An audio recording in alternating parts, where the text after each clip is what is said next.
Okay, so 10, 15 minutes ago or so, Clay and I finished watching the RWBY Justice League crossover. What is it, like Heroes and Huntresses? Some shit like that. We watched part 1. There is a part 2. It's not available yet on HBO Max. Neither of them are available on Crunchyroll. I don't know when I'm going to watch part 2. It's not a matter of if, it's a matter of when. After watching all 9 seasons, I'm a completionist, you know? I'm like, all right, there's these 2 crossovers and there's an anime. I've got to watch those. I don't have to, but if I've come this far, I feel like I should, you know? Which is why we watched this. I was like, Clay, you didn't watch any RWBY with me. I feel like you're gonna say no, but do you want to watch this with me? And surprisingly, he's like, I will do it. We can watch it together. And boy, did he regret that decision. And I can't blame him for regretting that decision. Is it good? No. Is it bad? Yeah. But I had a good time. So, boy, where do I want to start with this?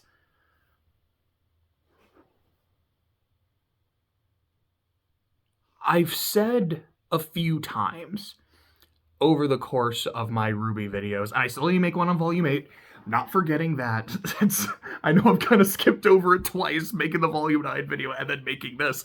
I plan on doing it this week, hopefully soon. I planned on actually working on my notes and shit for it today, or yesterday, but yesterday we did a one-shot and I didn't have time, and then today I had to make some progress in Xenosaga, and then I wanted to go and watch this while I had a chance, and I'm gonna go watch the new Ghibli movie tonight, and I'm super fucking excited for it.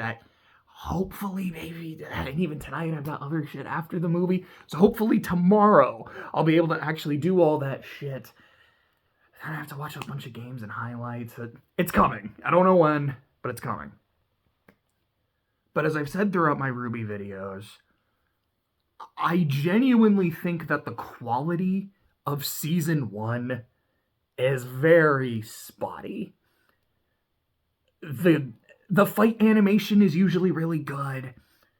And even then, there's times where it can maybe be a little bit off, and it definitely gets better in Monty's other 2 seasons.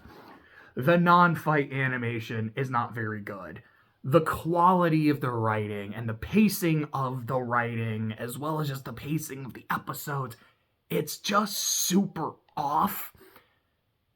But there's so much sincere love and passion for the project that I can feel when I watch it. So while I will make fun of Season 1, I do like Season 1, and I do genuinely like it despite its flaws. RWBY X Justice League feels like Season 1, but without that passion and without that kind of janky charm. It's just jank.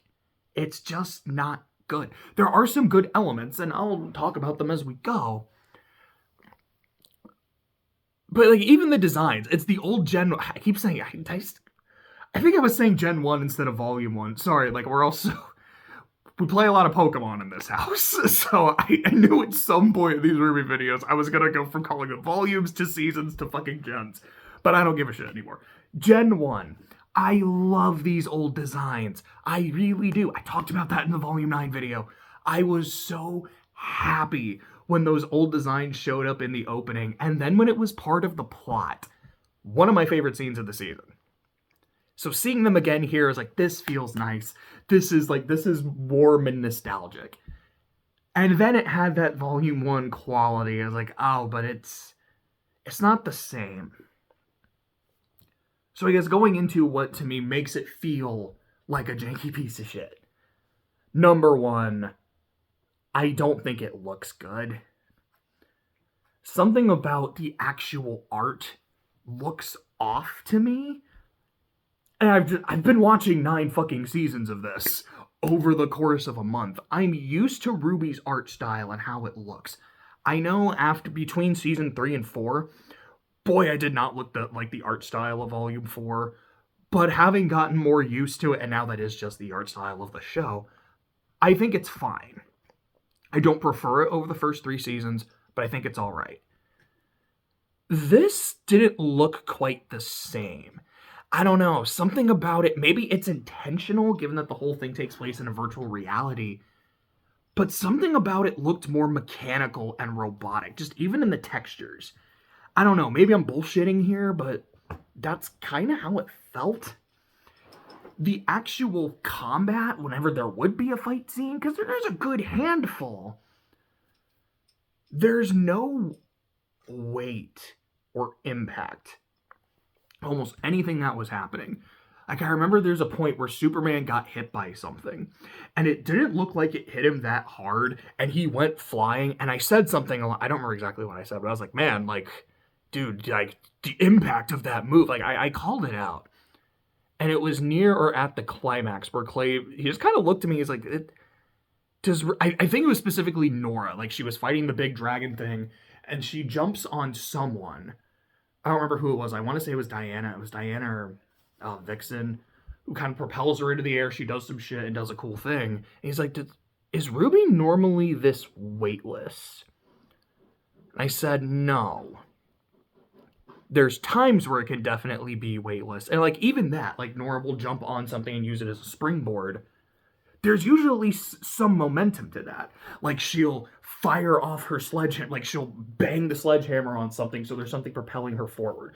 Or she'll, use the grenade launcher to kind of fire herself up. Or John will use his shield as, like, the fucking propeller and send her upwards. So it kind of makes sense. Like, you can feel the physics working. Sometimes you really can't. Like, I remember during the climax of Volume 9, Ruby's doing this really cool shit where she's spinning the scythe, and I'm like, this is so fucking cool. Boy, there's no weight to what's going on with the scythe, though. Like, it's cool, but it's kind of bullshit, but I'm gonna let it slide because of how satisfying this climax is. Here, I didn't want to let it slide, because I saw the spit go flying out of my mouth. That was disgusting. I didn't want to let it slide, because it just didn't look good. It didn't feel right. It was jank as hell. The voice acting, I think for the most part, it's fine. It's not terrible, but I didn't feel like it was particularly good. Batman's, though, I did not think was good.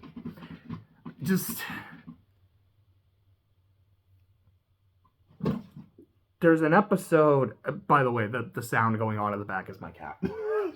I don't know how loud it is. It feels pretty loud. But there's a season 4 episode of Adventure Time called Card Wars, where it's Finn and Jake are basically playing some kind of form of Magic the Gathering, like the OO version of it. And one thing from the episode that Clay and I have been using in our lexicon since is I floop the pig, which don't get to use it all the time, but I appreciate it when we do. The other thing that we have taken from that episode is the concept of the cool guy and the dweeb. And throughout this entire special, this entire crossover, we just kept calling Batman a fucking dweeb, man.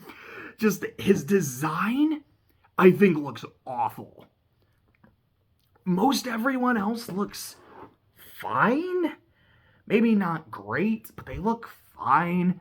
Something about Batman. I don't know if it's the suit. I don't know if it's his face. That sounds really mean. Like, I don't know if it's his dumb fucking face. I don't know if it's the wings. Maybe it is the fact that I'm constantly seeing his face and he never has the fucking Batman cowl. Like, that is weird. And now that I'm actually thinking about it, yeah, that's a pretty fucking distinctive part of Batman that's just never in this. But he doesn't look right. His voice doesn't sound right. And I don't think there is a single line of dialogue that he has that makes me go, that's Batman. That's Bruce Wayne. There's moments with Diana. I can definitely feel moments with Clark. Barry Allen, he's not actually Barry Allen because he's being possessed. And even then, like, there's a sparring scene where he's running around and kind of messing with people. I'm like, no, I can see the Flash doing that. I don't know anything about Vixen, so I can't really judge.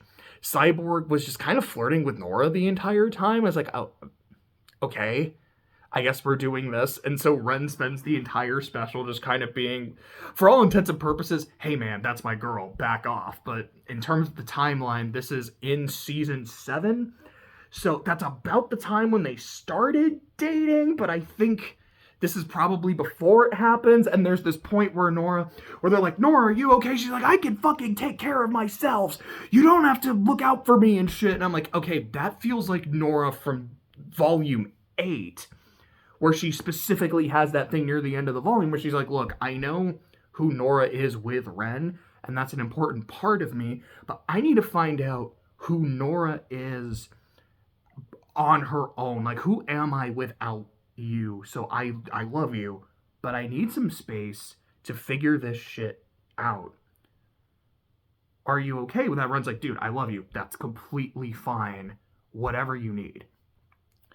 And the way Nora kind of reacted to them, I was like, that feels like Nora maybe after volume 8, but they're doing a fucking simulator in Atlas, and Atlas hasn't gone to shit. So this is somewhere in the early to middle parts of volume 7. This isn't right.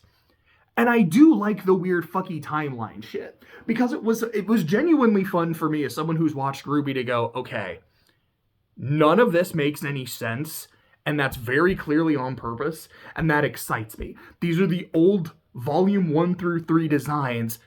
Beacon exists, so this clearly takes place in the first 3 volumes, but Yang's arm is fucked up. That's after volume 3. This is incompatible. That's really cool. Blake's with her mom. That doesn't happen until volume 4. Okay, fucky shit is happening. And, like, they talk about Atlas once or twice. They're like, that's, okay, so we're in season 7 or so. Like, that's fun for me. But even with that, the character writing still needs to feel consistent. And it just didn't. It felt weird. I didn't like it. Superman and his relationship with RWBY, I want to like it, and I'm very close to liking it, but I don't. Here's why. The relationship they have is, as Supes, I'm the leader of the Justice League. Well, as Ruby Rose, I'm the leader of Team RWBY. And the difficulties of being a leader, and the pressures of being a leader, and how on the battlefield, you are the one that has to have the answers. And you know what? Sometimes you're not going to think of one fast enough. And that's on you. You have to be better. You have to be sharp. You have to always be on your shit. And as someone who only a few days ago binged volume 9, where that's the entire fucking theme of the volume, is RWBY struggling with the pressure of leadership and the consequences of leadership. I wanted to love this. But the way it's written feels less about just a genuine discussion about the pressures and the consequences of leadership, and more of, you're just a kid, be better, like growing up and shit. And I was like, well, I'm a kid, so people don't take me as seriously as they should. But it doesn't matter that I'm a kid, age doesn't matter for leadership and shit. Which, no, I mean, to a degree, because experience is something that is important in leadership. But yes, someone way younger can be a better leader than someone way older. It does take experience. It takes wisdom. It takes emotional maturity.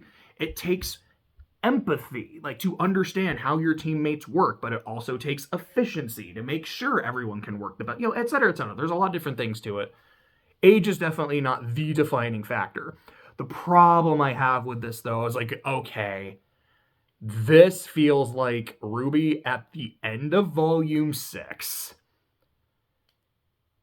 That's not a good thing. If you've seen my video on volume 6, I think it's the worst season by a light year. And RWBY's writing is kind of why, especially in the back half. In the first half, I actually like her quite a bit. That moment where she's talking, okay, so I think she says this both to Crow and then says it. I don't remember the name, but the woman working security, Cordova or some shit like that. When she's talking to Carl's like, we've never needed adults to bail us out. It doesn't matter that we're kids. We have our own way of doing things, which is kind of a thing they keep doing in this special, by the way. Like, we don't take orders from you. We take orders from her. Like, yeah, you're in our world. You can't tell us what to do. And I'm like, don't make me bring out the list again. I did that in the Volume 6 video. Do you remember the list? Do you remember the entire list of shit that you guys did wrong and got wrong? And we didn't even have Season 7 yet as a point of reference. At least I didn't, because I hadn't seen it yet. It was like, that not even referencing all the shit that happens in Season 7. In the first 6 seasons, there's so many times of you guys getting bailed out because you made dumb or bad decisions. Or maybe you made good decisions, but you lacked the ability to see it through on your own. Which, fine, that's why you have teamwork. That's why you're not doing all of this alone. That's kind of a theme as well. I think that's fine. But you're acting way too big for your britches. And then she says to Cordova, like, people way bigger than you have tried to stop us and they failed. RWBY, what the fuck are you talking about? Your list of failures is long, buddy. I'm sorry. You're my homegirl, but, like, what is this shit?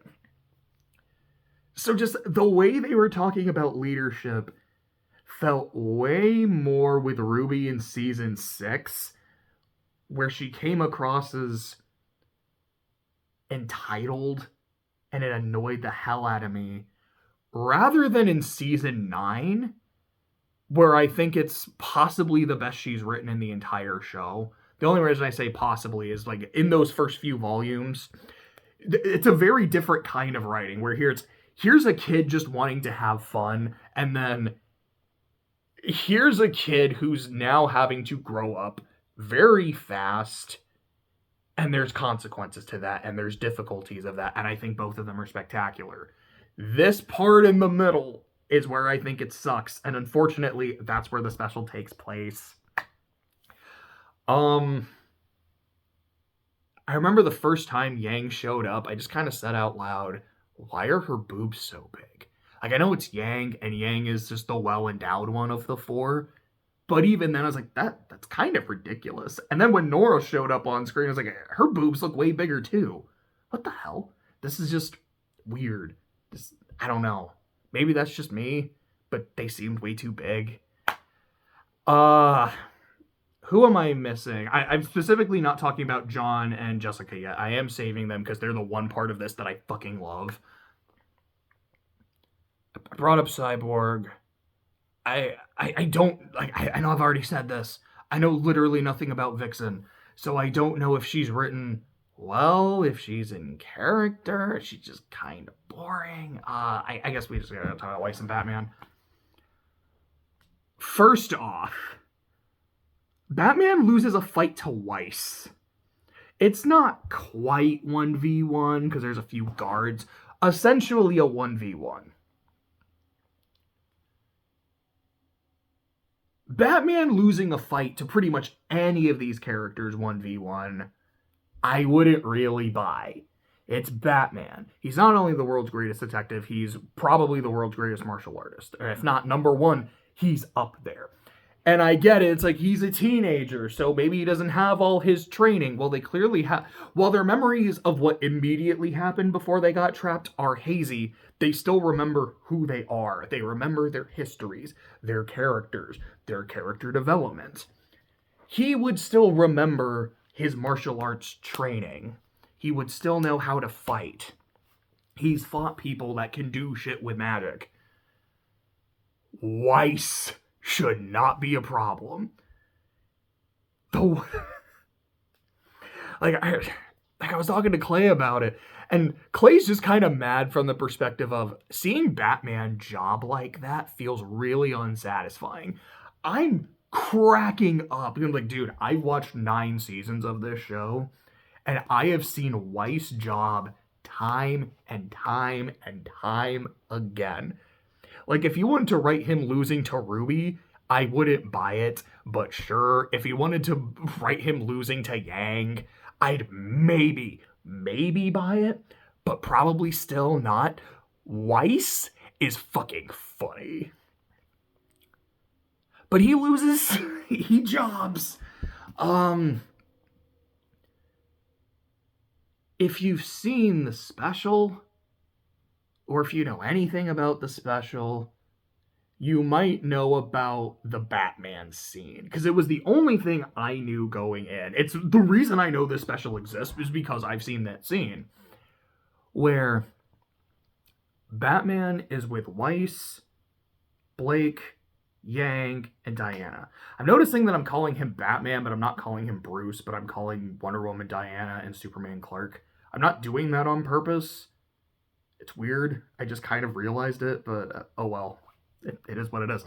They're all in a room together, and then Bruce, let's see if I can actually do, he never was the cowl.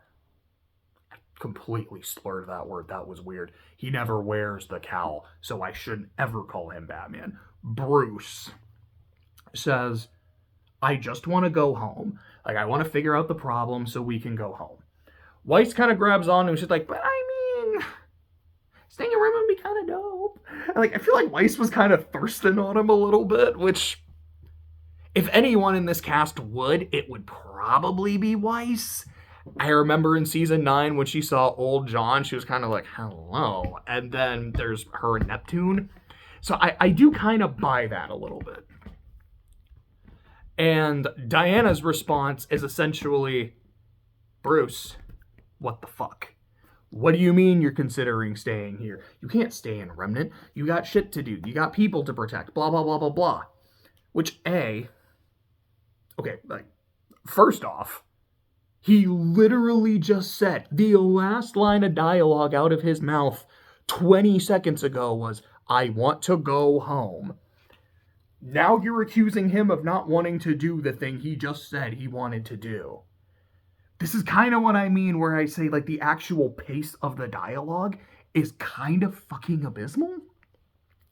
Then he's like, but here I have powers. Because he's got this detective vision thing, and he has bat wings, so I guess he's a faunus in this world. Sure, dog. Like, but I have powers here, and with these powers, I can help people, and I can help more people. To which, at that point, Clay just paused it and had to go on a rant about how terrible that Batman writing is, which you'll get no arguments from me. Diana then tells him, like, but you do help people, Bruce. You know, like, you're so helpful. Like, we love you. Gotham needs you, blah, blah, blah. He said, but I just want to be a warrior like you. Which then led to Clay going on another smaller rant about how, what the fuck is this dude talking about? Because he doesn't want to call him Batman, and I don't blame him for that either. It's like, what is this dweeb talking about? I want to be a warrior like you. It's Batman. He is a warrior. He kicks a lot of ass. He's very well trained.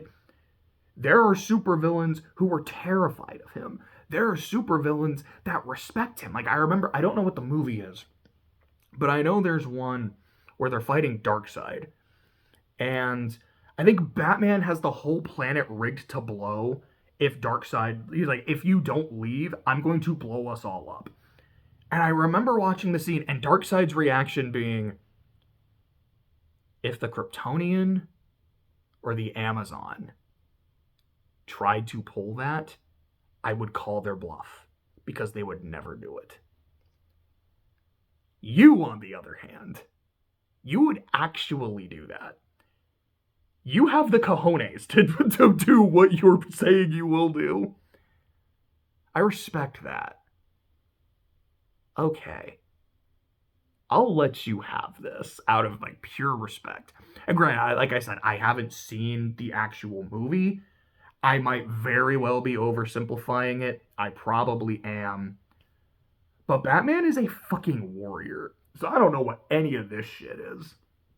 And you can make the argument that's like, well, they're teenagers, and the reason that they're teenagers is for their emotions and their hormones to be out of balance, so they're more likely to say and feel stupid shit, which I guess that's what's happening, sure, but it's also a really, really stupid premise, and I think there's a much better way they could have handled it, which I will talk about in a second.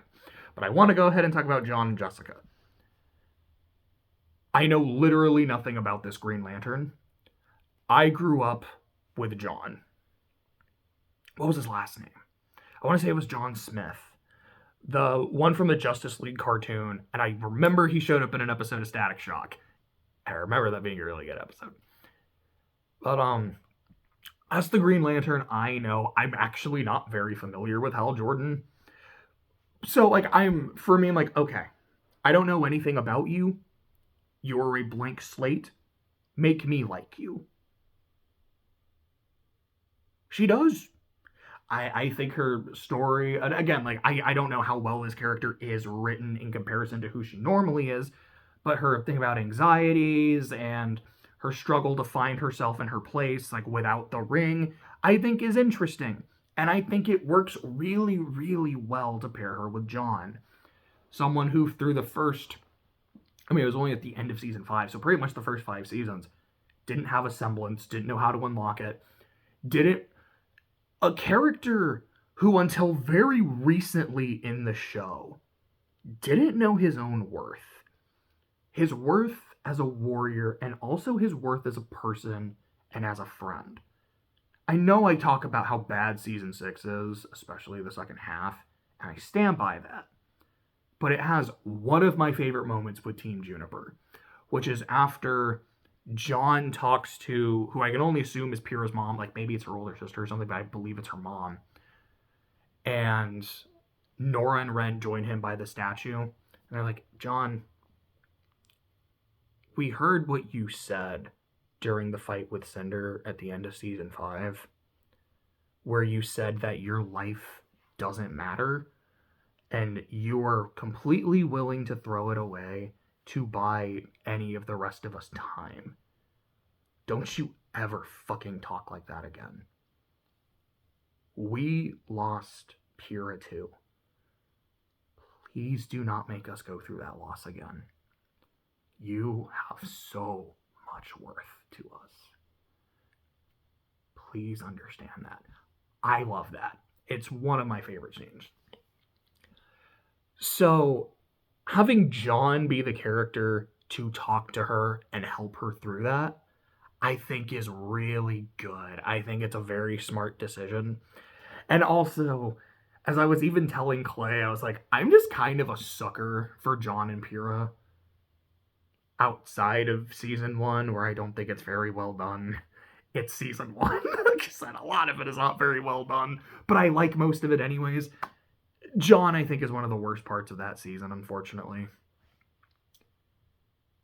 But anytime I get scenes of him dealing with his grief, because even in season 9, there's still that grief of, I lost somebody I care about, and if I was stronger, she would still be here.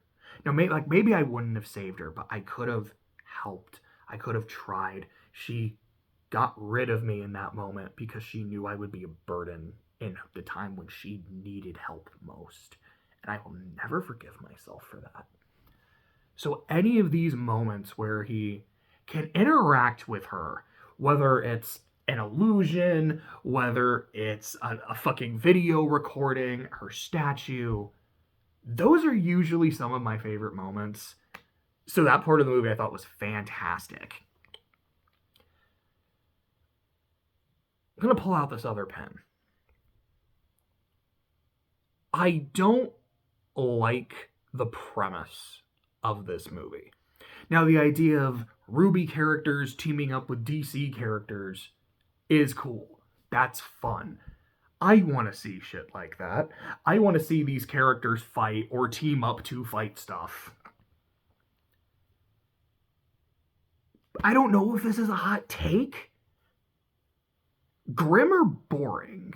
I've watched 9 seasons of RWBY. I feel like I can say that. Grimm are boring. There can be cool fights against Grimm. Shout out to the slingshot maneuver from Volume 1. But for the most part, it's just, here's a monster. And here's the, handful of monster types. Like, I remember seeing the Wasps, I know they call them Lancers, like the Wasp encounter in Volume 5. I was kind of hyped for that. I was like, I've never seen this kind before. Hey, bub. Like, this is really cool. I want to see that. And, like, fighting them on, like, an airship was a really cool creative way of doing it. But for the most part, it's like, here's a horde. There's the bear one. There's the kind of elephant-y one. Here's the wolf, whatever the fuck ones. Do what you gotta do. So when Nora's like, hey, like, I don't know what kind of monsters you fight in your world, but here we deal with Grimm, and, like, this is what Grimm are. And I'm like, yeah, but, like, they're not that interesting. You did a Justice League RWBY crossover, and they're not fighting the Joker. They're not fighting Brainiac or Darkseid. I mean, Darkseid would be out of their league, but, like, you're not giving me someone really cool, or, like, a couple really cool villains to get me hyped for this. It's just fight the nameless, and, like, I don't know who the fuck Kilgore is. Maybe he's super cool, but I don't know. Even, like, Gorilla Grodd, I at least recognize him. That would have been kind of cool, actually. Just fighting a super smart big ass gorilla. That sounds dope as hell.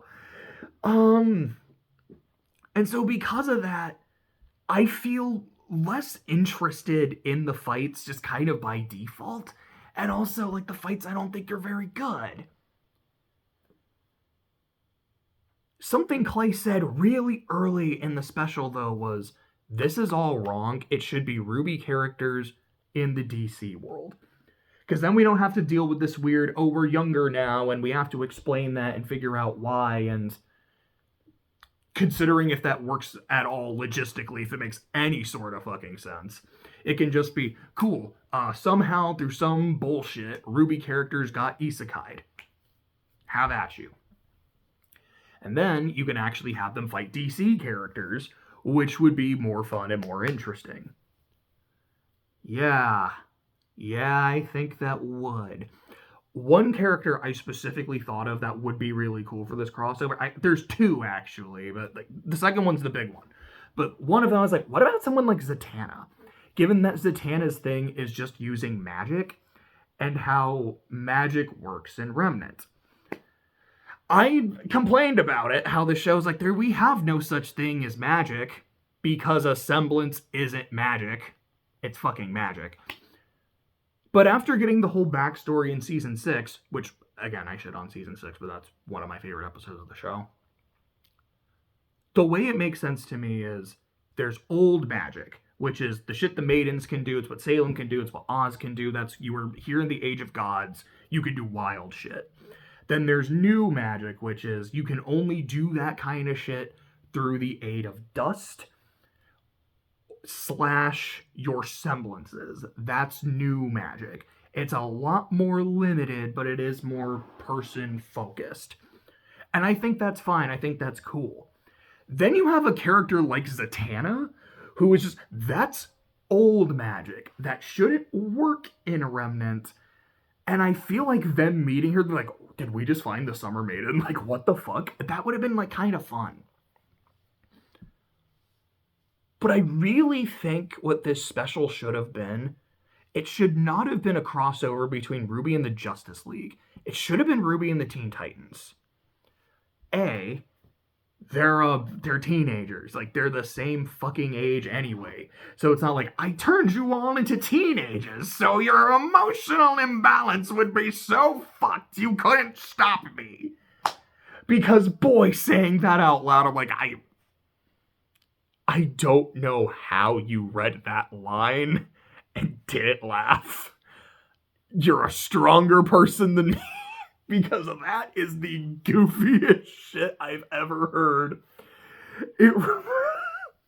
I remember hearing it, and it took me back to the first time I watched the Equestria Girls movie, which I love me some Friendship is Magic, but the first Equestria Girls is fucking terrible. And Sunset Shimmer is like, now I can do, like, fucking plan. It's like, now with my brainwashed army of teenagers, I will go through the portal and take over the world. I'm like, oh my god, that's so dumb. Like, Sunset, did you ever, did you ever say your plan out loud? Because if you did, okay, I'm realizing how shit the lighting is. I'm about to go. Whoops. I'm like, did you ever say your plan out loud? Because if you said that out loud with a straight face, you're stronger than I am. But there's no way you did because of how goofy that sounds. Also, if you took a bunch of human teenagers, sent them through a magic portal, even if they're possessed, now they'd all be ponies, so they'd go from bipedal to quadrupedal and would not know how to fucking move. And if some of them became unicorns, I don't think they'd be able to use their magic. If some of them were Pegasi, I don't think they would intrinsically know how to fly. I mean, the Earth ponies would just be maybe slightly more bunga, I guess, but like, your plan makes no sense. And I'm sorry, as soon as he's like, I turned you into teenagers, blah, blah, blah, I was like, you are not giving me good flashbacks there, buddy. But with the Teen Titans, you don't have to deal with that. You're like, no, they're the same age. Cool. Boom. Moving on to the next thing. I think the character interactions would be a lot stronger. Like, yeah, I want to see RWBY interact with Superman. Like, that sounds fun, and the idea of them both being leaders and shit, like, okay, I can see that. But RWBY and Robin makes way more sense to me. And again, like, I will specifically say, this is based on, like, the old Teen Titans cartoon. Because that's what I watched that when I was a kid. I haven't seen Young Justice. I've heard it is... I would like to see it at some point. So I'm kind of just only going to be referring to those 5 members of the team. But I feel like the Robin I remember is someone who, you know, he was the leader of the team. But he was someone who felt that pressure and those consequences. I remember the Red X episode. I mean, there's a couple of them. But the one, like, he is so passionate and dedicated about getting to the heart of Slade's plans. He turns himself into a villain, starts fighting off his own teammates, and is deceiving them to get the end result he wanted. And it's something where afterwards he's like, yeah, like, my plan completely backfired. Not only was I not able to fool Slade, not only did I kind of end up helping him with his plans, but now my friends don't trust me. And they have every reason not to. That, it sounds a lot like RWBY in season 9. And not 1-to-1, but I feel like they could definitely empathize with each other. And they could really talk about not just, hey, you know, just because you're a kid doesn't mean you shouldn't be a leader. And something a little bit deeper than that about, like, yeah, this is how fucking hard it is to be the one that always needs to have the answer when you don't have one. To deal with being the one who has to keep the group together and on track when you're the one who's fucking lost. I think that would have been really good. And that Robin, I could see more of going, you know, with powers, I could be better. I could be stronger. Because that was someone who just wanted to be better, wanted to help as many people as possible, and was willing to drive himself. Kind of like Blake at the end of, like, in season 2, is like, I am willing to drive myself to the brink of exhaustion to make it happen. I feel like Robin would get along, maybe not necessarily get along with RWBY, but I feel like they could have really meaningful interactions, and I think he could definitely have some good ones with Blake. Beast Boy and Blake, I think, would be really interesting. You know, it's like someone who's partly animal, and then someone who can turn into any animal, kind of regardless of the world. Especially Beast Boy in Remnant, and then having to learn about, oh, this is what, like, wait, you guys undergo discrimination for that shit? Like, I don't know. I think that would be kind of interesting.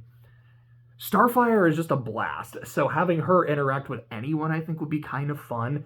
But I'm just imagining her and Weiss being particularly fucking funny. Cyborg, I mean, I guess if you want to have him flirt with Nora, you can. I don't particularly care for it. Cyborg and Yang, though, because the Cyborg I remember from, which, okay, Beast Boy was also this too. Both of them were a lot more lighthearted, people that could make like a lot of jokes in a situation. Sometimes it was Cyborg, sometimes it was Beast Boy. But Cyborg also knows what it's like to be a human being and then to literally lose part of yourself. Granted, Yang's kind of overcome that at this point in the story. We're assuming this is still around season 7. But having another person to kind of talk about that with, as well as someone who has a very similar disposition, I think would work really well. As for Raven, I'm not really sure off the top of my head. I mean, I guess like the more kind of loner goths. Maybe she could have some good interactions with Blake. I don't know. I'm not sure why, but I could really kind of see her hanging out with like the Juniper characters. For some reason, I think that would work really well. As for the villains, I mean, just, fucking have them fight Slade. That would be fun. Or maybe you can have them fight like the fucking Hive trio. Actually, that sounds really fun.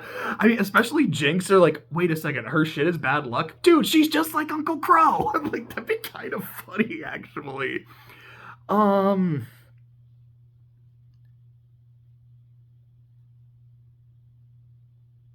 I don't think I heard a single song sung by Casey Lee Williams in this movie. Maybe there is. If there's one in the credits, I don't count it. Because, like, as soon as it goes to the credits, it kind of goes into the corner and blah, blah, blah. It's like, do you want to watch the next thing? But there wasn't one in the climax. It wasn't like, all right, here's Casey singing, which gets me more hyped, or like not like a cool opening song and like an intro fucking sequence, because RWBY intros are always... Boy, that feels like such a fucking letdown. Is there really anything else for me to say?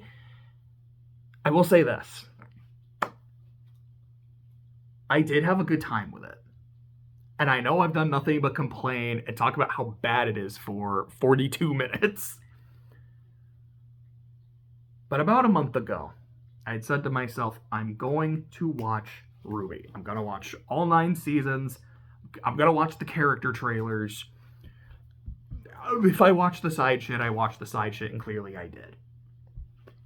And honestly, I was kind of hoping it was going to be bad. Like, I wanted to watch something that was so bad it's good. And genuinely, I don't think the show is that. I have a lot of problems with parts of it. But I feel like there are more things that I like in RWBY than things that I dislike. The Monty seasons aren't perfect. But there's so much charm and love put into them. And I feel like they were getting better with every season. Season 5 is not perfect. I really think the climax, aside from the Cinder Raven fight, is kind of weak. But there's a lot of character moments in Season 5 that really bring it together for me. There's elements of Season 6 that I really like. I know I skipped over Season 4 because I think it's pretty bad. I really like what they do with Yang and the Juniper characters. Season 7, everything but Team RWBY is really good. Season 8, I'm going to skip it so I can talk about Season 8 later. And then Season 9, I think, is genuinely one of my favorite anime, whether you want to call it anime or not, one of my favorite anime that I watched this year. I was shocked at how much I loved Season 9. The quality can be inconsistent, but I wouldn't say that it's a show that I thought was bad or so bad it's good. But this movie is what I thought I was going to be getting. And I was so happy to get it and be in it. And there were so many points where Clay, and even Jose, because at one point he walked in, watched a little bit of the movie, and then left. They were both talking about how bad the dialogue is and how cringy it is. And I'm like, this is peak RWBY, man. I'm like, I don't know. I'm not gonna say it's good because it's not. Like, it feels like the quality is worse than usual. That might be an intentional throwback. I'm not sure. But like this is what I wanted for RWBY. This was what I was. It's this is what I was expecting from RWBY because I'm glad that it's something I genuinely like more than something I ironically like. But it was nice to finally really get that. This is terrible. And I'm gritting the entire way. I kind of loved it. Um, I probably watch. Would I watch it over season 6? I feel like I would because it's shorter. That definitely helps. And again, just how much fun I had not liking it. I don't know. Maybe I wouldn't watch it over season 6. But anyways, that's. I feel like that's pretty much all I have to say about it. I have no immediate plans to watch the second one, but I feel because I don't know when it's going to be on HBO Max. When it is, I'm gonna watch it. I'm not expecting it to be good. I'm hoping that it's not. I'm hoping it's more like this. But if it is good, if it's kind of like a season 9 situation where I'm like, boy, I don't know what to expect from the quality anymore, and it blows me away, that'll be kind of incredible too. But until then, I'll see you later. Have a good week.